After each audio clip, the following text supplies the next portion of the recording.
I'm in a no-win situation every day at practice because when something really good happens, part of me is thinking that's really bad on the other side, like the air horn. So, awesome job by the offense, ball security, and pass. But part of me thinks that's not very good by our defense. We've got to get some turnovers. Is there a silver lining though when maybe it looks like the defense had a good day one day and then you see the offense maybe bounce back with a solid day of their own? Yeah, and that's kind of how it is, the yin and the yang.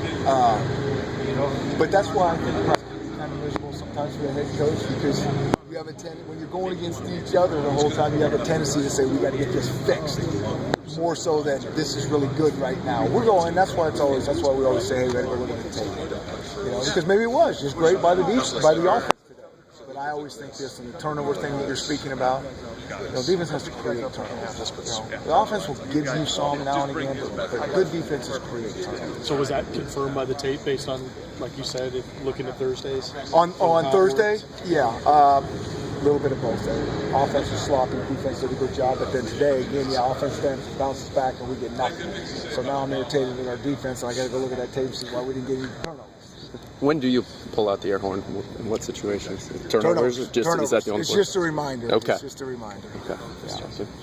Yeah. For full pads, it seemed like a little more intense today. Was that the idea to bring up the intensity, and then the red zone? Obviously, a lot of work there, and it seemed like guys got pretty excited for that. I think anytime we can put pads on it, the intensity should change a little bit. I hope not really a lot, because that just means maybe our other practices are too casual.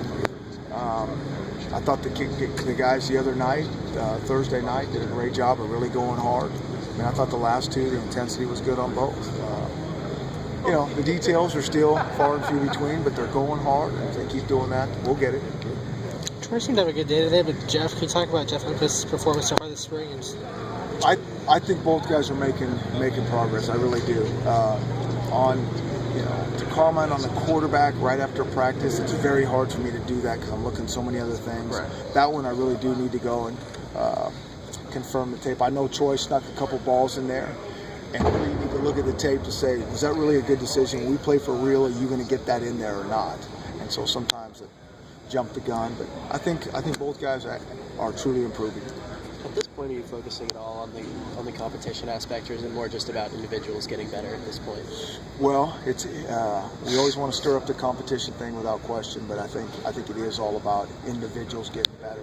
There's a million details we're trying to emphasize,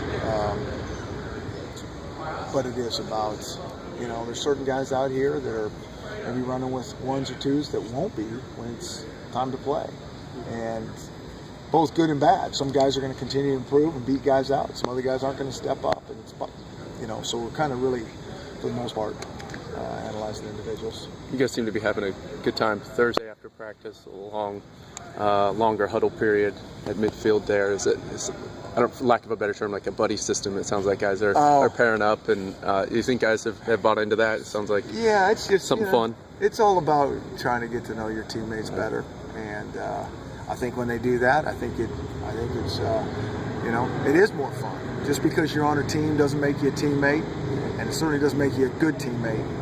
And so we're working hard on those things. Why is that important to you? Well, I think we've all, including you all, have been on teams that maybe have had some talent, and at the end of the day, thought you were going to do really good, and for whatever reason couldn't put it together.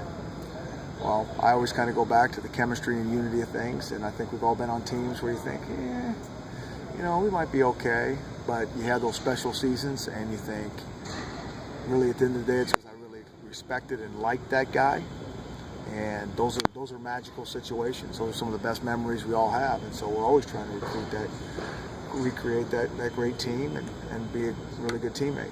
Coach, you're actually coaching a position, with the returners, and I had a chance to talk to John Ross a little bit, and he was talking about how the details are, it's more than just going back and, catching the ball and running. Can you talk a little bit about John and Jadon returning kicks and, what you're really working on those guys with? I think, as a kick returner, there's a few fundamentals. I think there's a couple details, probably less of those than there are at other positions, so we don't want to overcoach this and confuse them, but I do think there's a couple important points that we got to kind of get ground into them, and then it really comes down to genetics. And And both those guys got really good genetics. So a few details with good genetics, a really good coach.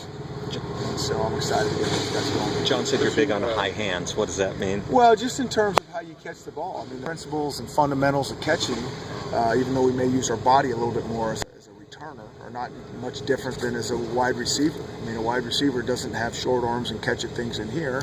We have high hands when we're catching balls. And so a couple little things. Chris, this is for the senior receivers, this is the third offensive coordinator.